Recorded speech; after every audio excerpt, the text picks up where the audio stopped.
pessoas vivendo em péssimas condições de higiene, todo mundo analfabeto.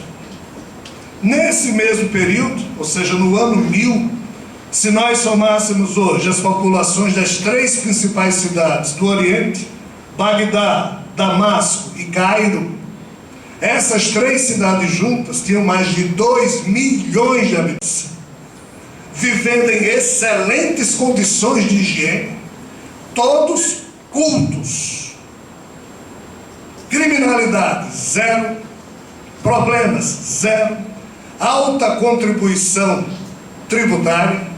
Ou seja, há 1000 anos atrás, o Oriente era a parte mais evoluída da humanidade e o Ocidente atrasadérrimo. Como é que isso mudou? Porque o Ocidente inventou os movimentos das cruzadas. E assim cavaleiros, com a melhor das intenções, saíram da Europa para brigar lá em Jerusalém, e as cruzadas terminaram destruindo o progresso do Islã, mas não necessariamente trouxe esse progresso para o Ocidente. Ou seja, nos séculos 11, 12 e 13, todo mundo mergulha de novo no obscurantismo intelectual terrível. Sabem o que é que surge nesse vácuo de progresso? O feudalismo. De novo a concentração de terras nas mãos de poucos. De novo a pobreza, o analfabetismo, problemas de saúde, que antes era só no Ocidente, agora graçava no mundo inteiro. E assim a coisa fica até que a Revolução Industrial, no século XVIII, permite que uma estranha força que já existia em tempos idos, agora se renove com um nome pouco agradável. Esse nome nós chamamos de capitalismo. Mas acontece que o capitalismo que surgiu como decorrência da Revolução Industrial, que terminou acabando a época feudal, foi uma coisa boa. Por quê? Porque no feudalismo, toda a humanidade trabalhava para pagar aos donos da terra com a sua produção e em troca recebiam alimento. O capitalismo surge pagando salários. O capitalismo surge como algo muito melhor que o feudalismo. Mas o problema é nós. Falta-nos postura espiritualizada, postura desperta no sentido de um humanismo ativo e não só discursivo, pois que o capitalismo é só mais um ismo que o ser humano cria, e o problema não está nos ismos, na minha opinião. Qualquer ismo desse funcionaria se nós, seres humanos, fôssemos, entre aspas, minimamente espiritualizados. Monarquismo, capitalismo, socialismo, comunismo, islamismo, cristianismo, e aí misturamos ismos políticos e ismos doutrinários religiosos. Se o homem, se o ser humano fosse, entre aspas, alguém espiritualizado, e o que é ser alguém espiritualizado? Jesus e outros grandes mestres explicaram isso com muita tranquilidade. Faça ao próximo aquilo que você gostaria que lhe fosse feito. Não faça ao próximo aquilo que você gostaria que não lhe fosse feito. Todo mundo quer benesses, todo mundo quer que as cidades, os povos, cumpram com sua condição de cidadão, bons serviços, boa assistência, todo mundo quer isso. De direitos, facilmente nós conseguimos nos arvorar em defensores deles. Todos nós clamamos por direitos, mas esses direitos só podem existir se a base for a obrigação de também cada um contribuir com o seu melhor para o engrandecimento coletivo. Em não havendo cidadão espiritualizado, em não havendo consciência da cidadania pessoal, familiar, de empresas, não poderá haver progresso coletivo, e esse é o problema da humanidade. Cada ismo desse que surge, nós seres humanos, como não somos espiritualizados, praticamos esses ismos da pior forma possível. Aí o capitalismo terminou em se transformando de uma coisa boa na época, na sua versão mais recente, para algo que hoje está consumindo a vida. Pois que voltamos a ser agentes do destino, mas que destino? Como Raul Seixas dizia, pagar a conta. O resto é secundário. O resto não é secundário. Muita coisa essencial na vida, nós já perdemos o contato com elas. Uma das coisas mais essenciais ao desenvolvimento espiritual do ser humano chama-se vida interior. Alguém aqui sabe o que é isso? Quantos de nós já perdemos essa dimensão pela conta que nós temos que pagar amanhã, pelo aperreio, pela agonia, pelo corre-corre? Vida interior. Nós não temos tempo nem para ter vida exterior, quanto mais vida interior, porque essa atitude de você parar aí, respirar, eu preciso parar para respirar. Os animais respiram, mas não necessariamente de forma inteligente. Os animais fazem sexo, mas não necessariamente se amam. Nós, seres humanos, além da condição animal do corpo, temos algo em nós que pensa e que nos convida a termos uma natureza algo mais vibrante no sentido de um conduto superior do que só as expressões da nossa natureza animal. Sim, nós podemos aprender a respirar, pois que a soberania espiritual de cada ser humano passa necessariamente pelo controle das suas emoções, pela educação dos seus conceitos. Porém, o controle das emoções passa necessariamente pelo controle da respiração. Na hora que você tem um ritmo respiratório um pouco mais profundo, você não consegue ficar chateado, triste. Ninguém que em praticando um ritmo respiratório mais profundo consegue ou haverá de ficar nervoso, chateado, ansioso. Não. Pois que é da natureza humana, em aprendendo a respirar, as emoções se aquietam. Em as emoções se aquietando, você é soberano para enxergar a vida, para enxergar a si mesmo, e aí sim se espiritualizar. E mesmo no meio do catolicismo, do capitalismo, você saber que você quer ganhar dinheiro, mas não pisando no pescoço das pessoas, não vendendo a sua alma, não sendo desonesto, não deixando de cumprir com sua função enquanto cidadão. Mas na hora em que a gente não tem olhos para enxergar a vida e pensa que tudo se resume a pagar conta, na hora em que a gente não tem tempo para se enxergar nesse concerto da vida, a gente vira um homo consumos. A gente só quer consumir, para consumir tem que ter dinheiro no bolso e vida interior. Eu costumo dizer que nós não valorizamos a respiração porque ela tem um defeito terrível. Ela é grátis. Como é de graça, é muito simples. Não, isso não deve funcionar. Mesmo sendo uma cultura milenar, há mais de 5.000 anos que existem tratados que explicam dos benefícios que uma respiração mais profunda traz para o seu psiquismo, para a saúde do seu corpo, lhe permite assim você começar a desenvolver a busca por novos valores, a aprendizagem, enfim, alargando os horizontes da sua vida, mas é grátis. No dia em que for cobrado, a gente vai valorizar. Ou então, aprenda a respirar, curso, R$5.000. Aí a gente vai.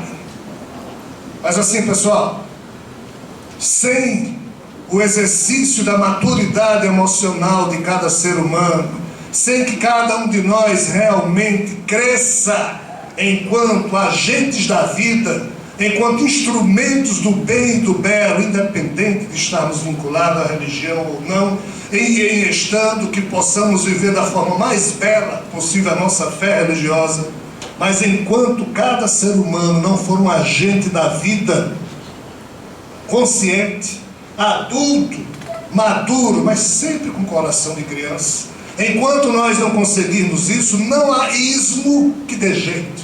Nem capitalismo, nem socialismo, nem comunismo, nenhum ismo desse vai funcionar se o ser humano não crescer. Aí qual é o problema? O problema é que chegamos nessa rápida e superficial análise ao nosso momento de vida atual. Nós chegamos a um tempo em que os outros ismos que surgiram para confrontar o capitalismo, que era um péssimo modo de vida, falharam. Então falharam todos, mas sobra o capitalismo, porque é o que está em vigência. Não, nós precisamos melhorar o capitalismo. Como? Não, precisamos estabelecer regras de que tipo? Não, nós precisamos regulamentar o maior monstro que existe no mundo, que se chama, no meu entender, o mercado.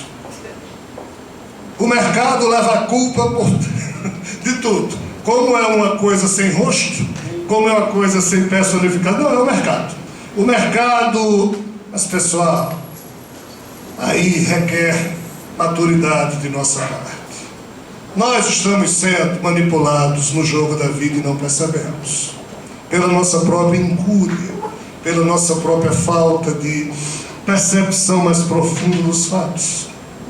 A questão é, que tipo de cidadão deveria existir na Terra para que a sua expressão de cidadania, aí incluídas a sua postura política e a sua contribuição via imposto, possam de fato promover o progresso da família planetária terráquea, sem que quase 3 bilhões de pessoas hoje ainda não têm acesso à água potável, quase 2 bilhões de pessoas ainda são totalmente analfabetas, e mais de 1 bilhão de pessoas ainda passam fome, e não há remédio a curto e médio prazo para resolver esse problema. Que tipo de cidadão deveria ser eu, deveria ser cada um de vocês, para que isso mudasse? Essa pergunta eu me faço constantemente. Porque é muito fácil a gente perceber nos outros os defeitos alheios. Nós somos, aliás, especialistas nessa arte. Mas perceber o que é que eu não estou fazendo para dar a minha contribuição, nisso nós somos ainda aprendizes do ABC. Nós não somos bons nessa arte. E qual o problema? O problema é que, na minha opinião, que não vale um risco na água, por isso eu peço prudência agora, diante do que eu vou dizer. Até agora eu apenas lidei com fatos e uma ou outra interpretação sobre eles. Mas a partir de agora a gente vai lidar com perspectivas do tempo em que a gente está vivendo e de um futuro que nos espera a curtíssimo prazo e de um futuro que já está acontecendo e a gente não percebe. Como é o mundo hoje em que a gente vive? Desculpem, o mundo que a gente vive hoje não é esse que a gente enxerga. O mundo que a gente vive hoje tem duas componentes muito sérias que diariamente se expressam na vida e nós não temos olhos para perceber. Soren Kierkegaard, filósofo dinamarquês, disse que o ser humano costuma se enganar de duas formas. Primeiro, acreditando no que não é verdade. E segundo, deixando de acreditar no que de fato é verdade, porque não tem olhos para enxergar. Hoje nós vivemos um tempo em que muitas das verdades que nós acreditamos já estão postas, mas não resolvem coisa alguma, tanto que a vida anda meio caótica. Não é só no Brasil, é no planeta inteiro. Quais são os temas ou verdades, ou seja lá o que for, o que é que nos falta perceber, para que em percebendo tenhamos que refletir, e em refletindo eu tenho que mudar minha atitude cidadã para contribuir com esse processo. E aí é que entra o fator espiritualização de cada um de nós. Por quê? Porque os problemas que a nossa desonestidade espiritual, a nossa de quem? De todo mundo que vive aqui na Terra, até hoje expressou, sempre foram apagados com o passar do tempo. Nós nos acostumamos a viver assim, porque estamos sobrevivendo assim, E assim caminhou a humanidade até agora, mas daqui para frente ela não pode mais caminhar assim, pelos dois fatores que agora nós vamos analisar rapidamente. Os dois grandes desafios que impõem mudança na visão do conceito de cidadania que nós temos e de espiritualização pessoal, os dois grandes desafios têm a ver, primeiro, questão ambiental. Hoje em dia nós não sabemos, mas há um conceito que o pessoal do World Watch Institute coloca sobre desenvolvimento sustentável, que diz assim: crescimento sustentável é a fórmula que faria com que eu só consumisse agora aquilo que eu preciso, e eu deveria fazer isso de tal modo que não venha impedir a geração dos meus filhos, dos meus netos, de também poderem consumir quando chegar a vez deles. Em outras palavras, a geração atual que está viva na Terra tem que aprender a consumir só o suficiente para que as gerações sucessivas tenham alguma coisa para consumir quando chegar a vez delas. Essa fórmula, ninguém consegue estabelecer os seus termos, ninguém consegue resolver essa equação, mas já se sabe que mais 5 anos, a cada 5 anos, a China coloca mais 250 milhões de pessoas para consumir. Hoje, o que a Terra produz já não dá para todo mundo. Daqui a 5 anos, menos ainda. A coisa é tão complicada que se prevê em menos de uma década. Ou seja, não é mais nem para os filhos da gente não. Nós, quando se estivermos vivos daqui a uma década, já teremos dificuldade em comprar o que a gente quer. Salmão? Não vai ter. Quem gosta de sushi, sashimi, vai ter que... Ou seja, o problema é muito sério. E não há fórmula ou forma que nos ajude a perceber isso. Só que há 20 anos que eu estudo isso. E nós vemos o quê? Uma campanha presidencial onde um assunto que interessa absolutamente todos os seres humanos nem discutido é. Por quê? Porque os candidatos são bons ou ruins? Não, se fôssemos nós provavelmente seria a mesma coisa. Mas qual é o problema? Porque hoje se discute o seguinte aspecto: cada novo empreendimento que você faz, que gera empregos e gera tributos, necessariamente acaba com o meio ambiente. Mas você não pode deixar de gerar novos empreendimentos, porque senão não existirá emprego e nem existirá tributos. E assim as sociedades não evoluem. Isso está sendo discutido há mais de 2 décadas e nunca nenhum de nós viu esse tipo de coisa ser discutido na imprensa ou no discurso de qualquer um dos nossos representantes políticos. Por quê? Porque é complicado. Não há resposta fácil. A Holanda, Dinamarca, Suécia já estão estudando um tributo compensatório, porque eles sabem que as novas gerações não terão emprego, porque não tem como criar projetos sem que agridam o meio ambiente, a não ser que desenvolvam novas formas de energia, novas formas de tecnologia. E qual o problema? O problema é o tamanho desses países, que são pequenos, e a população também. Noruega, Suécia, Finlândia, Dinamarca, Holanda, 5, 10 milhões de habitantes. Então ficou mais fácil para eles perceberem que não tem solução a curto prazo. E sim, daqui a algumas décadas as pessoas lá não vão poder trabalhar e vão ter que receber.